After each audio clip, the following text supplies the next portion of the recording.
চর্যাপদ আবিষ্কৃত হয় 1916 খ্রিস্টাব্দে। চর্যাপদ আবিষ্কার করেন হরপ্রসাদ শাস্ত্রী। চর্যাপদ প্রাপ্তির সময় চর্যাপদের নাম কী ছিল? চর্যাচর্য বিনিশ্চয়। চর্যাপদ প্রকাশিত হয় 1916 খ্রিস্টাব্দে।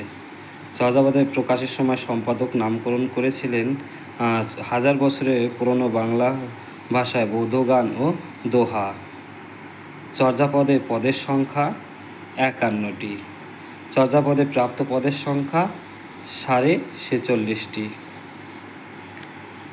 চর্যাপদে তিব্বতী অনুবাদ আবিষ্কার করেন প্রবোধচন্দ্র বাগচি। চর্যাপদে 24 জন কবির মধ্যে সবথেকে বেশি পদ রয়েছে কানহপাদের।